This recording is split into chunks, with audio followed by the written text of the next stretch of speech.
Radio Universidad de Chile presenta Tras las líneas, conversaciones con Manuel Antonio Garretón, Premio Nacional de Humanidades y Ciencias Sociales. Programa producido en el Departamento de Sociología de la Universidad de Chile con el auspicio del Centro de Estudios de Cohesión y Conflicto Social, COES. Muy buenas tardes. Bienvenidos y bienvenidas a Tras las líneas, el programa semanal que presenta el Departamento de Sociología de la Universidad de Chile con el auspicio del Centro de Conflicto y Cohesión Social, COES, y en que nos interrogamos sobre los grandes problemas que vivimos como país, como sociedad, como humanidad, a partir de desde la perspectiva de las ciencias sociales. Y hoy día vamos a tocar un tema que ya hemos tratado en algunas otras ocasiones, probablemente con la más grande especialista que hay en América Latina sobre este tema, que es el de la inteligencia artificial. Pero no solo, no los aspectos estrictamente técnicos, sino realmente qué es lo que está ocurriendo en la humanidad y en la sociedad con el desarrollo de la inteligencia artificial. Nuestra invitada, que es Flavia Costa, a quien voy a presentar un ratito más, ha planteado, junto con otros autores y autoras, que estamos en una época que ya es distinta a lo que se llamó el antropoceno, el dominio del hombre sobre todo, a una época en que quizás lo que domina o el eje central es la técnica. Y que lo que hoy día se llama inteligencia artificial es precisamente el punto más avanzado del tecnoceno, pero que a su vez la inteligencia artificial hoy día está sufriendo una transformación o un cambio radical por el cual de inteligencias artificiales que se aplican a distintos dominios o campos, estamos llegando a la inteligencia artificial general o a la gran inteligencia artificial en la cual todo sea de alguna manera conectado, todos los distintos mundos a través de esta inteligencia artificial. Y uno de los elementos que están como acelerando esto es la aparición de los, siempre se me olvida si son TGP o GTP, especialmente el chat GTP, el 4 o el 5.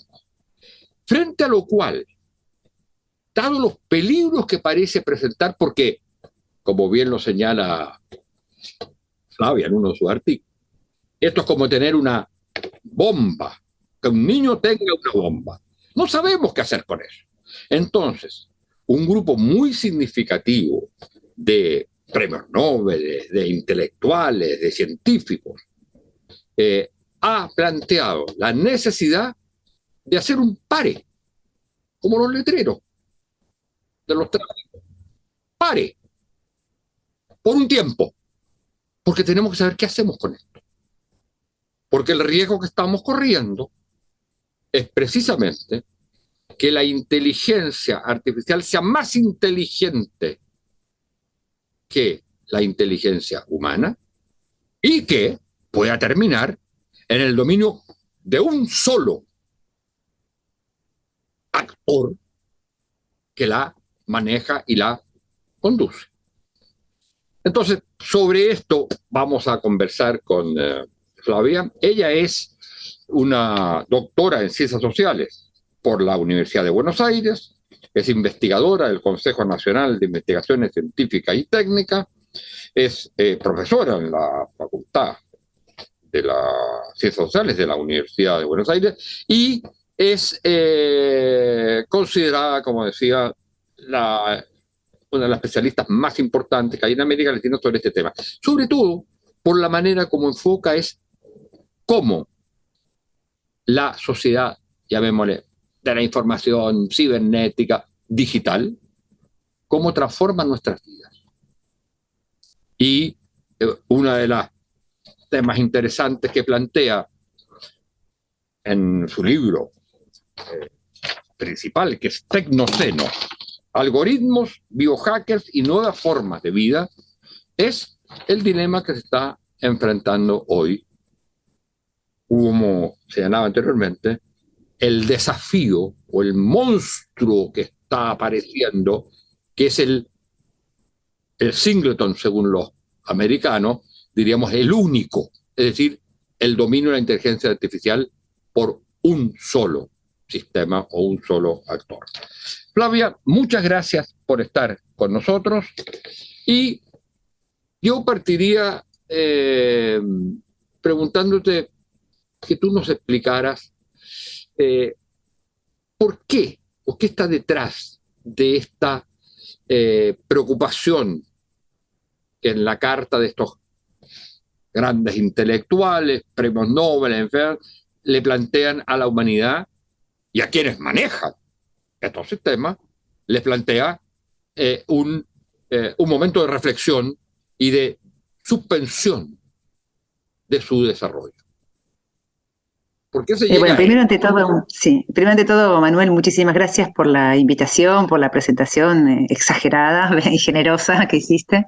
No soy seguramente ni siquiera una de las mayores especialistas, pero sí es cierto que nuestros equipos de trabajo aquí, y digo aquí, pero refiero un poco ya ahora al Cono Sur, venimos ya armando una red de trabajo interesante que trata de pensar en el cruce entre ciencias sociales o sociología, estudios mediales y filosofía de la tecnología, ¿no? Pensar un poco más allá de la dimensión solamente utilitaria de estas nuevas tecnologías, que por supuesto es muy importante, pero también tratar de considerar en la vieja tradición de la teoría crítica, bueno, cuál es el sentido de estas tecnologías y cómo pueden efectivamente ser reapropiadas para el bien común, si algo así fuera posible, en un contexto de tan vertiginosa transformación como el que estamos habitando, ¿no? Eso que llamábamos tecnoceno, que no es tanto una sucesión del antropoceno, no es sucesivo, sino que más bien es una forma de declinar la preocupación por el antropoceno, poniendo el eje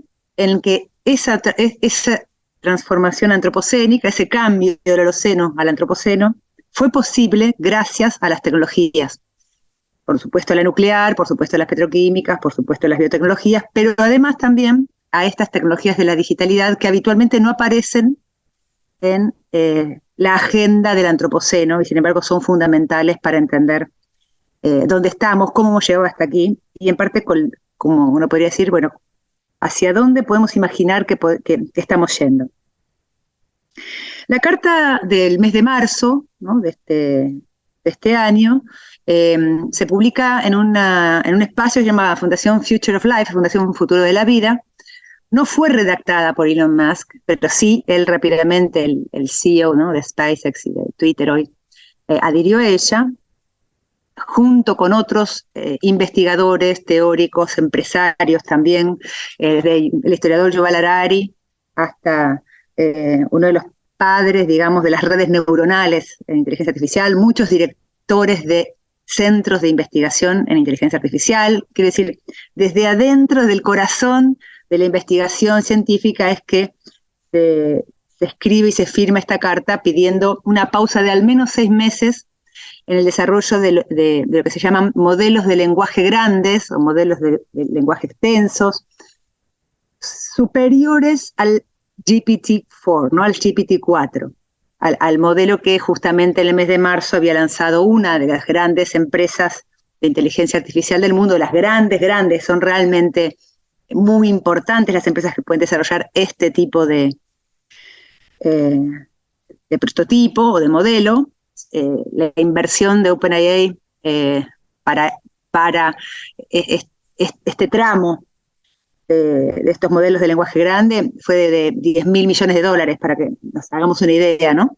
Y el volumen físico de las máquinas que operan estas posibilidades ocupan, como en la época de Turing, ¿no? Espacios grandes, ¿no? No están miniaturizadas como solemos imaginar ahora, ¿no?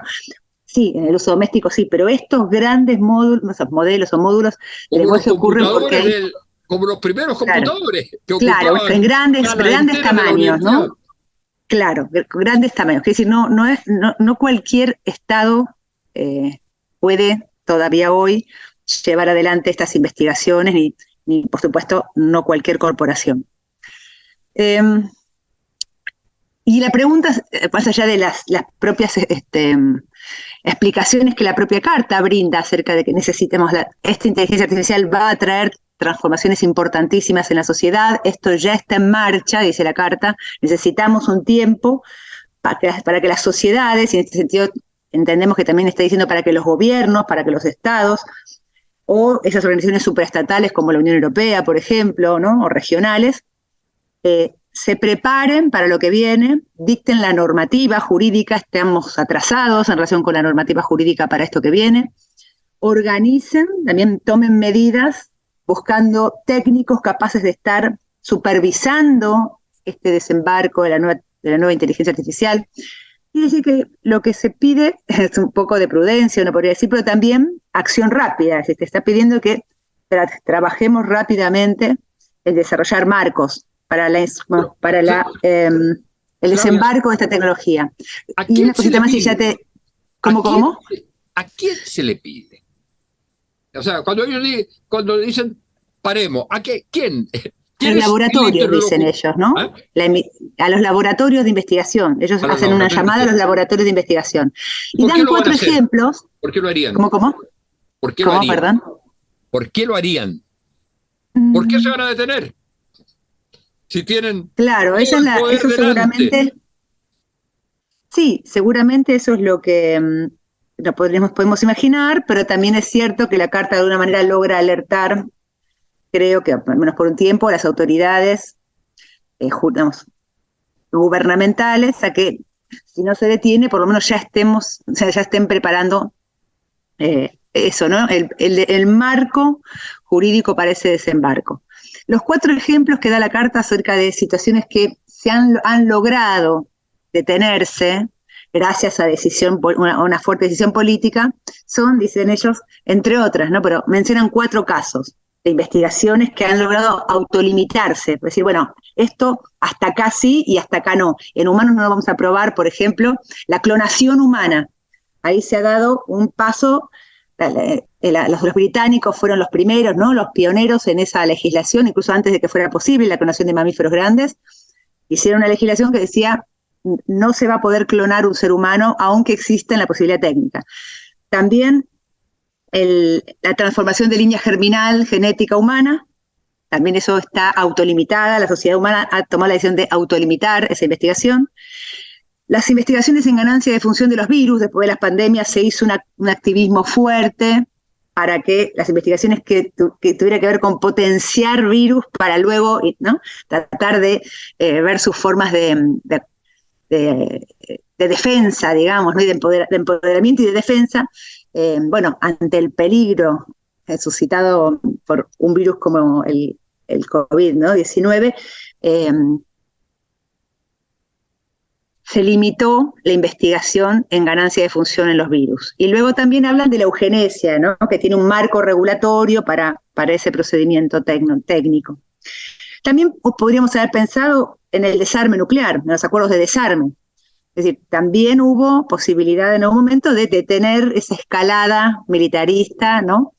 Que tenía a John von Neumann ahí como un gran activador, ¿no?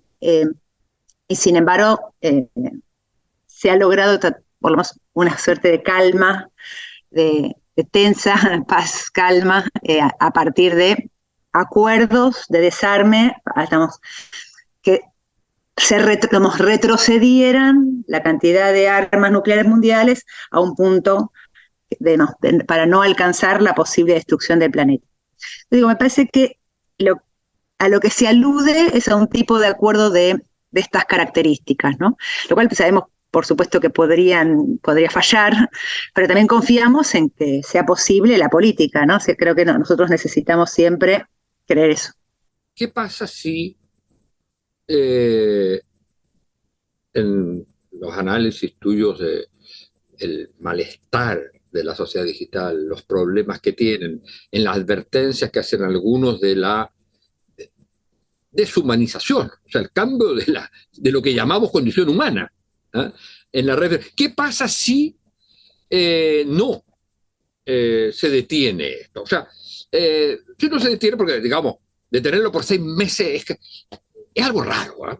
Es raro que se detenga una investigación por 6 meses. Entre tanto, hacemos leyes o sistemas que al día siguiente que se levante la prohibición de investigar, ya van a estar obsoletas. Sí,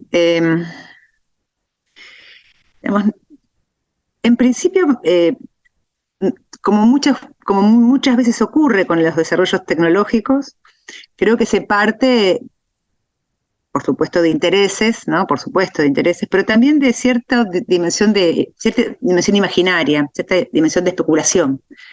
Para este tipo de desarrollo tecnológico, pero no solamente este tipo de desarrollo tecnológico, requiere la confluencia de distintos tipos de inteligencia, de distintos tipos de imaginación teórica, ¿no? Por un lado, el propio desarrollo de los algoritmos, ¿no? La física, estadística, etcétera, etcétera, que organiza, secuencializa las operaciones para llegar a tal o cual resultado. Por otro lado, otros modelos de simulación del pensamiento humano, que forman parte de como otra línea de la inteligencia llamada artificial, que ya no es solamente lógico-matemática, sino que también ha pensado lo que llamamos hoy las redes neuronales, las redes convolucionales, un tipo de pensamiento más asociativo de entre datos y no solamente razonamientos lógico-deductivos.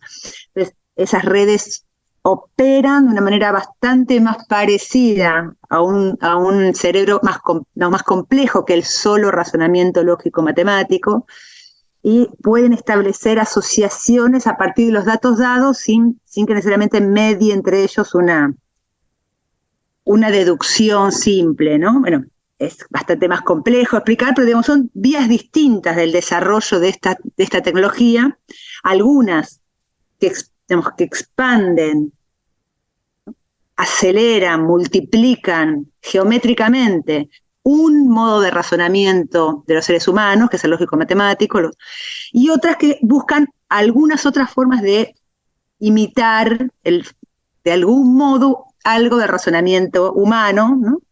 Y estas dos líneas, por lo menos, y vamos a empezar que son dos, hay más, pero estas dos han ido progresando en paralelo, y en este momento, bueno, estamos viendo los resultados de la combinación, que es muy, muy potente, ¿no? Esa combinación. No vamos a poder decir nunca, un investigador muy famoso, muy importante también, del crítico de las tecnologías, que es Eugene Morozov, decía justamente a partir de la carta que el problema era que llamábamos inteligencia artificial, que no es ni inteligencia ni artificial, decía él, ¿no? Porque no se parece a la inteligencia humana, porque hay que buscar otro nombre. Me parece que falla un poco ese razonamiento, en parte porque las máquinas hoy, estas máquinas, o este conjunto técnico, mejor dicho, no solamente buscan imitar la inteligencia humana, no hace falta que imiten la inteligencia humana, alcanza con que tengan una enorme capacidad de acción para que ya sean para nosotros interlocutores muy importantes, muy relevantes, ¿no?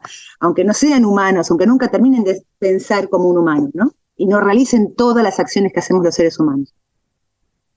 Con que sean actores muy importantes, por ejemplo, estaba leyendo hace un rato, para parte de mi trabajo, el resultado del análisis de una experiencia de inteligencia artificial en una fiscalía, ¿no? Entonces, la introducción de un sistema de inteligencia artificial en la escritura de fallos había aumentado la eficacia, digamos, de esa fiscalía en un casi más de un 90%. Era muchísimo más rápido en los procedimientos estándar, porque ya estaban, de alguna manera, la propia inteligencia artificial resolvía buena parte del trabajo en esa fiscalía, y en cambio, el texto decía, en cambio, las personas pueden, digamos, los empleados pueden dedicarse en detalle a los casos complejos, ¿no? Pero ese tipo de ejemplos que lo vemos en la medicina, lo vemos en la vida social, lo vemos en las recomendaciones de películas, vemos sistemas, digamos, de, así, entre comillas, inteligencia artificial operando en muchos subsistemas de la vida cotidiana, en la distribución de la energía eléctrica, en la bolsa, ¿no? Si lo pensamos en conjunto y aplicado a la gobernanza, digamos, ¿no? Si lo llevamos a otras formas de toma de decisiones, bueno, empieza a ser un tema central para nosotros.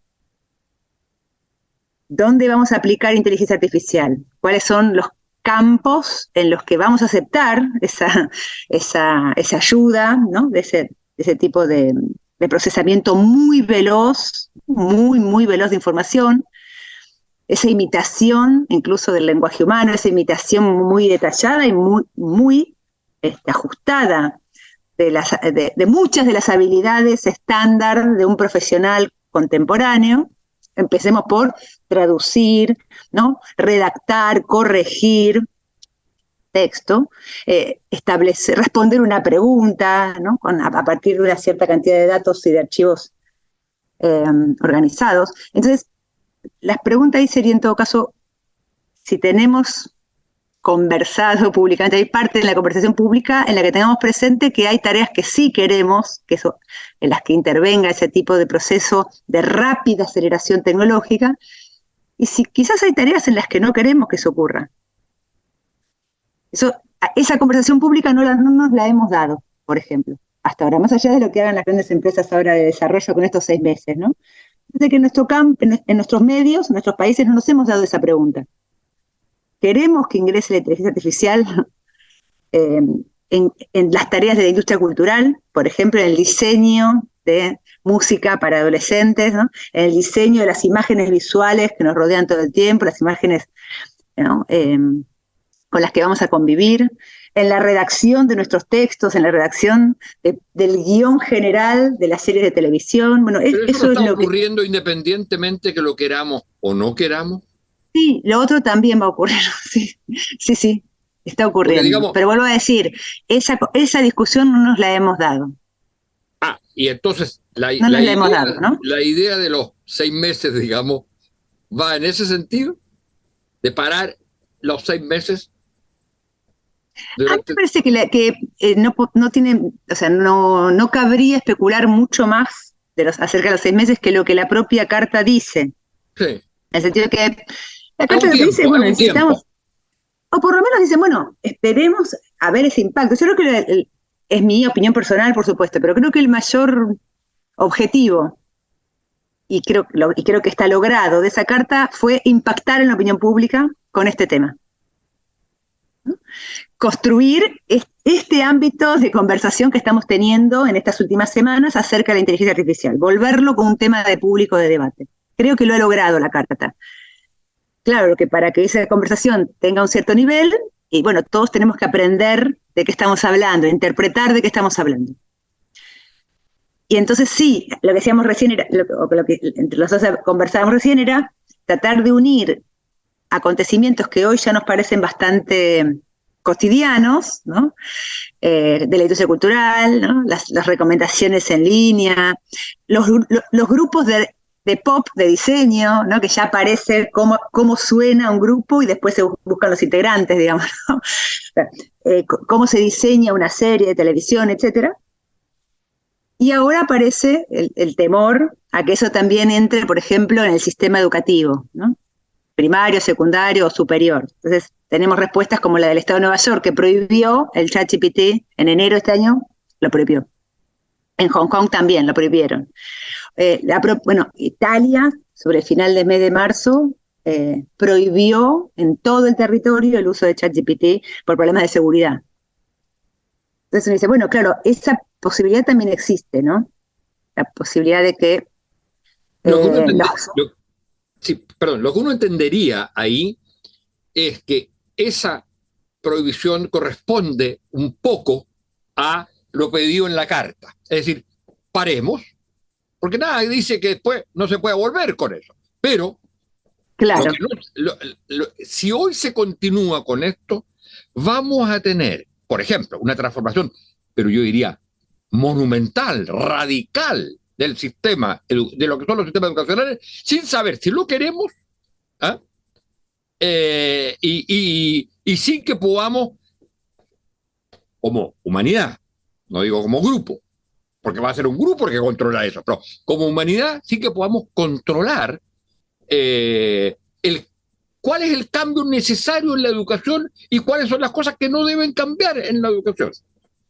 Porque si uno piensa esto estoy hablando desde mi ignorancia, pero si uno piensa esto sin ningún control, yo creo que esto significa el término de los sistemas educacionales como lo hemos conocido, de la idea de educación en sistema y de la idea de universidad.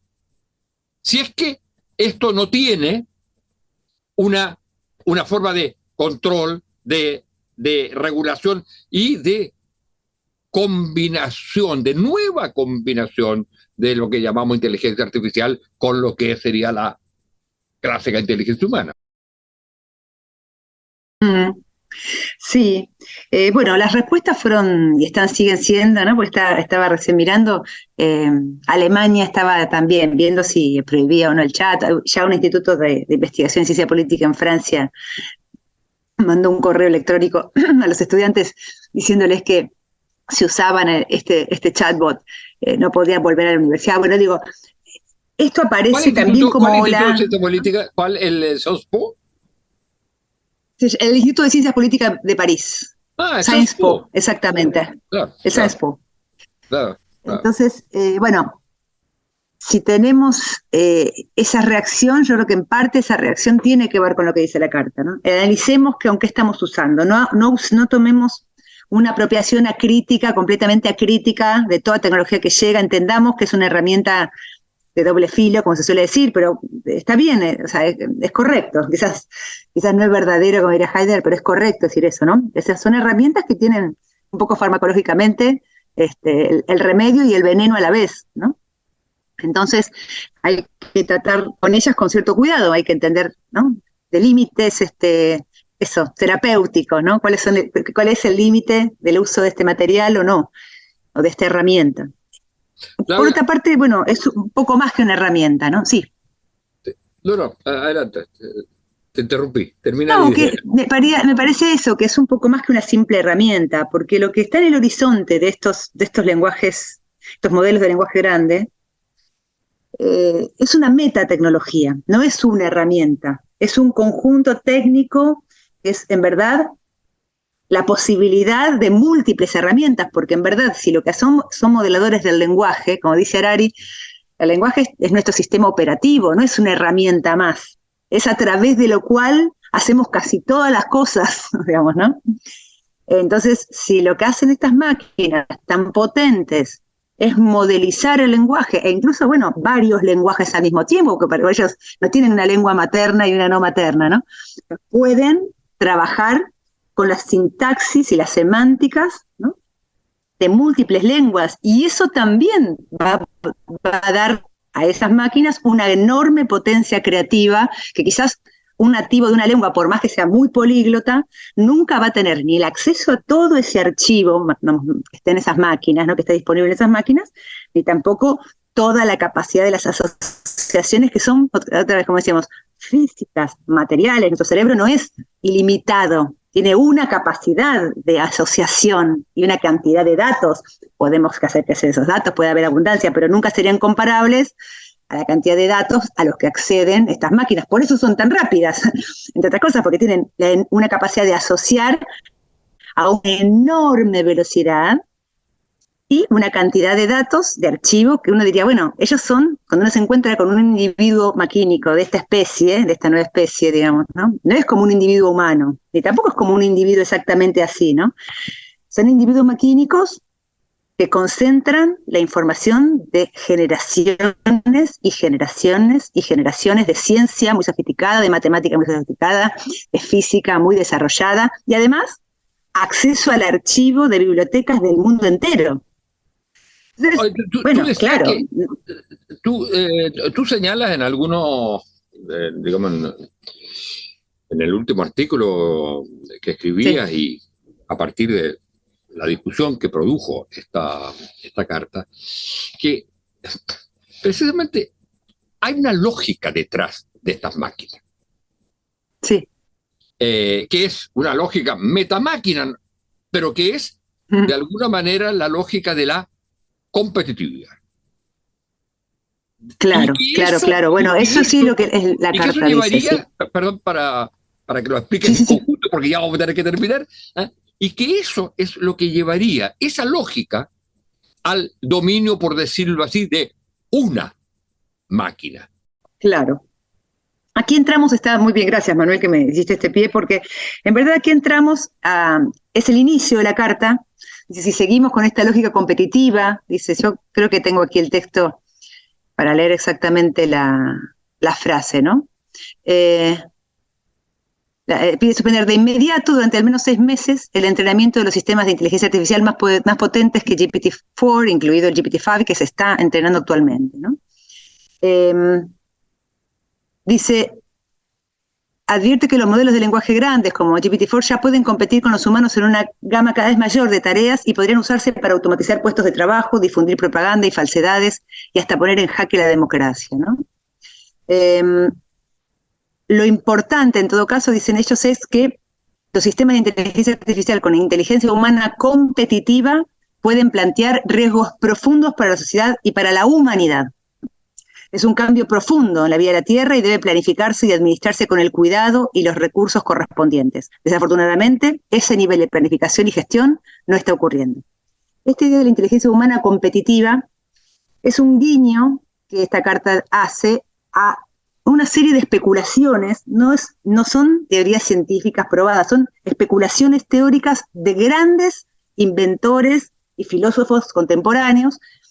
Pienso sobre todo en 2 de ellos. Uno es Raymond Kurzweil, un inventor, escritor, que hace desde el 2012, es el director de ingeniería de Google, es decir, alguien que viene del campo de la invención. Es también el creador de los teclados, Kurzweil, hay teclados inventados por él. También es el creador del OCR, el reconocimiento óptico de caracteres. Es decir, es un gran inventor, pero además es el gestor del desarrollo de Google en inteligencia artificial desde hace 11 años. O sea, es una persona que está transformando concretamente nuestro mundo hace por lo menos 20 años, ¿no? Y otro autor que en cambio es un filósofo sueco llamado Nick Bostrom, que es un filósofo que ya hace mucho tiempo trabaja en la Universidad de Oxford, que fue el creador, el impulsor de la Asociación Transhumanista Mundial, es decir, alguien que viene pensando en que el humano es ya, por así decirlo, somos ya máquinas obsoletas, digamos, el dispositivo humano es obsoleto, y que ya vamos hacia un transhumanismo, digamos así, un humano expandido, ¿no? Quiere decir, alguien que lejos podríamos decir que es un teórico crítico de la tecnología, ¿no? ¿Se entiende? Digo esto porque Bostrom está muy lejos de ser un teórico que uno podría decir un ludita, ¿no? O un pesimista de la tecnología. Sin embargo, entre estos 2 autores hubo una controversia hace ya aproximadamente una década.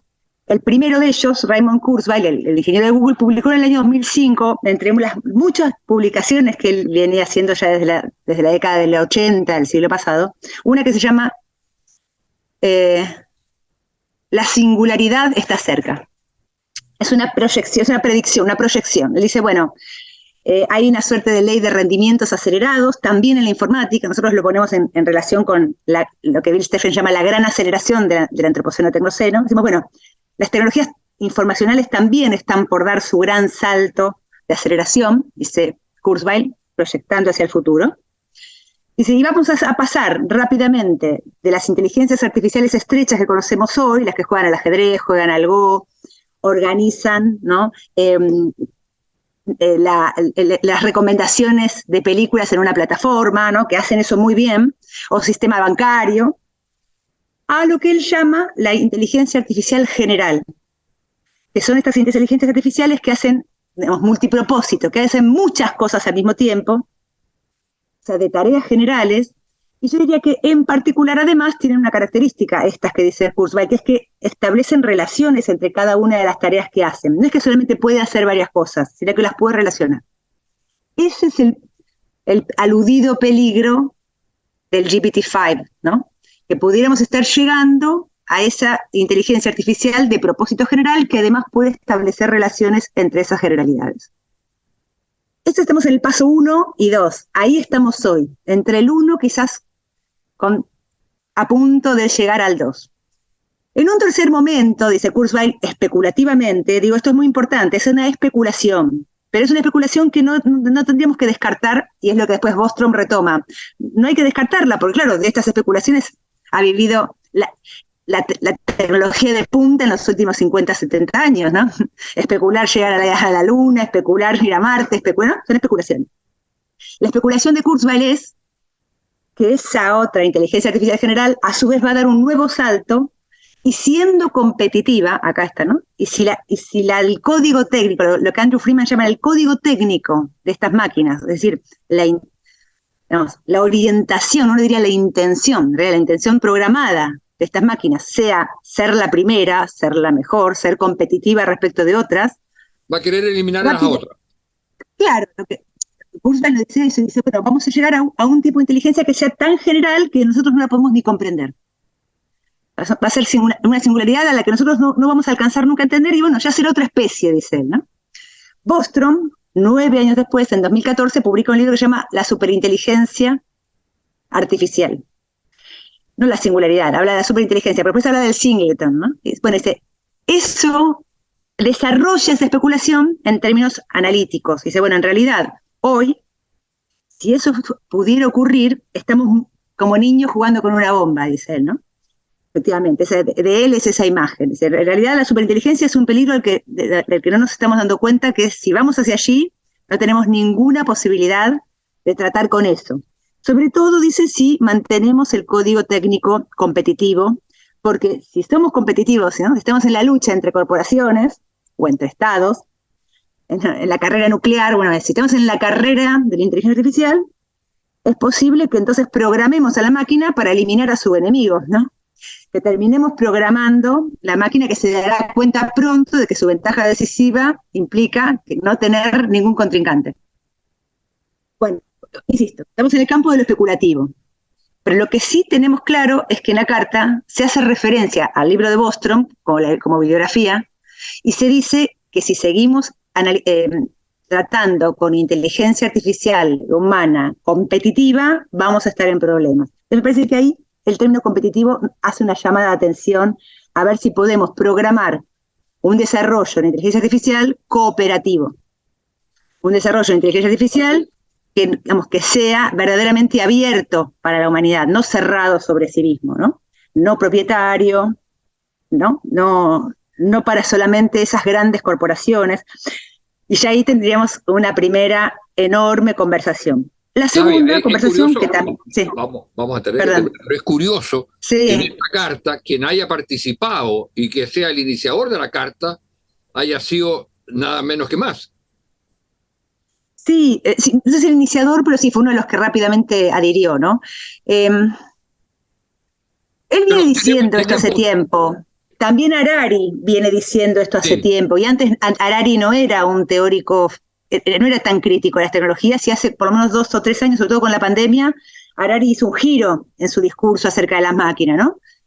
Es mucho más radical que lo que era antes en su perspectiva crítica. Yuval Harari, me refiero al historiador israelí. Y Elon Musk también está dando un giro en ese sentido. Yo creo que, por un lado, hay algo como de espectacular en que sea él, ¿no? Por supuesto, siempre genera suspicacia, pero sería bueno también pensar si, más allá de él o no él, si efectivamente lo que dice la carta tiene sentido. Así, oye, vamos a tener que terminar porque estamos... no hemos pasado el tiempo porque esto es absolutamente... Bueno, un único tema nada más que no lo vamos a hablar porque es el tema de los puestos de trabajo, ¿no?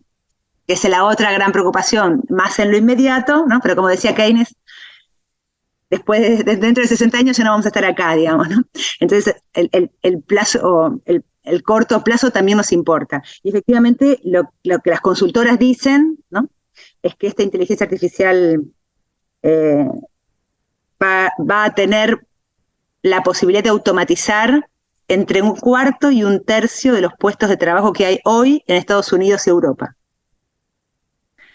Lo que diríamos, va a automatizar no las tareas fatigosas de las industrias duras, que fueron quizás lo que primero hizo las primeras revoluciones industriales, sino las tareas no tan fatigosas y tampoco quizás que querríamos abandonar de la industria cultural, ¿no?, del mundo académico. Y uno dice, bueno, pero ¿queremos eso?, ¿no? También me parece que esa pregunta nadie se la formula. Damos por hecho que esa innovación es lo que queremos para deshacernos del trabajo, ¿no? Y yo creo que hay trabajos que a las personas nos gusta mucho hacer. Esa idea de que hay un trabajo fatigoso siempre detrás de la automatización está muy bien, pero creo que no es exactamente lo que está pasando hoy.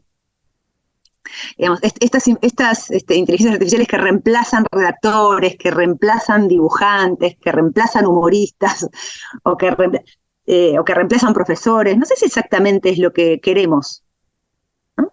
Y yo creo que esa pregunta también es una pregunta válida a nivel social. ¿Realmente querríamos una vida de ocio sin hacer esas tareas? Por lo menos en algunos campos no. No. ¿Realmente creeríamos que tendríamos la misma capacidad de desarrollo cultural si esas cosas las hacen las máquinas y no las personas? Correcto. Bueno, entonces, Claudia, eso también. Tenemos que terminar, porque claro, nos pescó nos fuimos mucho. El tiempo. Oye, muchas gracias, Flavia Costa. No, por favor.